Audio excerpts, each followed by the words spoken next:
for joining me this week on QuickTalks. I wanted to spend a little bit of time this week to talk to you about chronic pain management. Before we dive in, there are two things I want to say. First is we're going to be expanding on a lot of these highlights in greater detail. So today is really just going to be a brief summary of some nice highlighted points that you can start to integrate into your toolbox at home and make it more robust. Next, I highly suggest that you align yourself with your physician or a pain management physician so that you can have somebody monitoring your pain management journey, but also to utilize as a resource to not only discern and diagnose what's going on, but make sure there isn't any other underlying factor that might be exacerbating your pain or causing your symptoms as well. Okay, that being said, let's dive into some key highlights.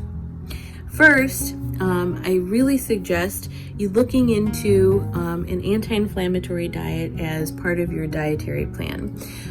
There are many ways of doing this, and again, we're going to expand on that in coming weeks, but a few for you to check out and look at are the Anti-Inflammatory Diet by Dr. Andrew Weil, the Mediterranean diet, and the ketogenic diet, which is really big in the anti-inflammatory world. Next is maintaining proper hydration.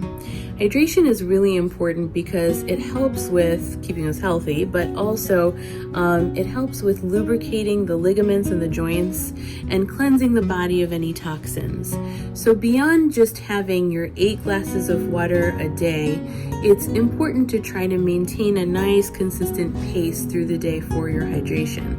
So if you consider taking 2 to 3 mouthfuls of water every 15 to 30 minutes throughout the entire day, this will help with maintaining that consistency.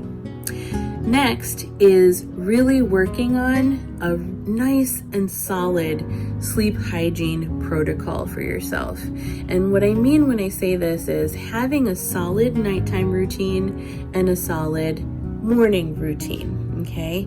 The equation that I have for sleep hygiene is good sleep hygiene will yield nice sleep quality, which will then help with the quantity of your sleep being effective, and that will lead to then alleviating a lot of that pain and inflammation, because when you have better quality sleep, then you're able to have better restoration during your sleeping period. So when you focus on really sandwiching your sleeping period with nice, solid, definitive routines, you're going to structure that sleep cycle for yourself, that sleep period for yourself.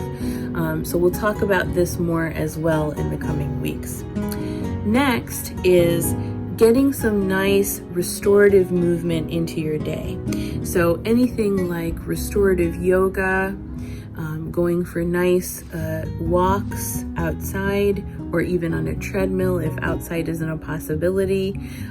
Even going and maybe meditating under the tree outside, which is going to link into one of my other tips as well, is a really good way of just getting some movement, potentially combining that with getting some fresh air and vitamin D and restoring not only the body through movement, but also helping with the circulation and with your mind-body connection as well. Next, and like I said, related, is making sure that you take the time to generate a self-care plan that is going to encompass all of these factors. So when I say self-care, that automatically means I want you thinking about your sleep hygiene. I want you thinking about your diet.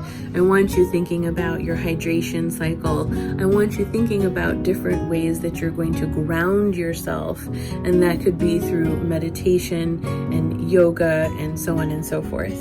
And the reason why all of that is important and really kind of tying it up in a nice self-care package is because your mind and your body are connected. So when you're taking care of your body, you're going to give yourself the brain space to be able to do a whole bunch of other things because you're alleviating the pain that you're dealing with, okay? Pain tends to be an attention seeker, okay? It's like a little a monkey that kind of sits at the side of your head and just keeps distracting you throughout your day. So when you're able to muzzle the monkey and calm it down, then you're able to give yourself so much more space for being able to tackle, the different tasks that you've got to complete, or the things that you want to do and that you want to enjoy.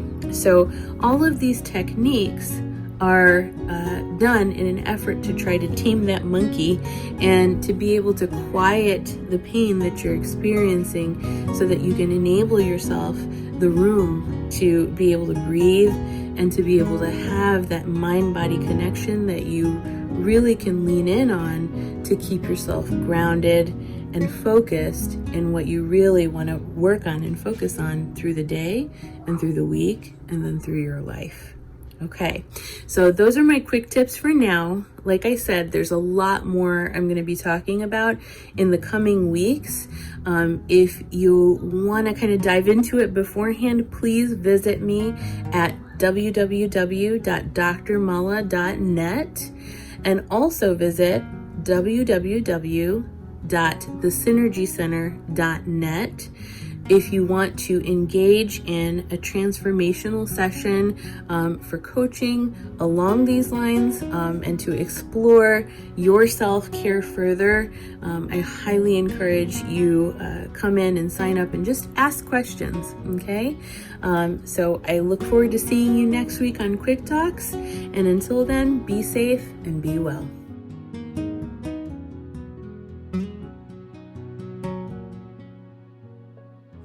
Thank you for joining us today on Quick Talks. Please like, subscribe, and share our channels on YouTube, Facebook, and Instagram. Until next time, be well.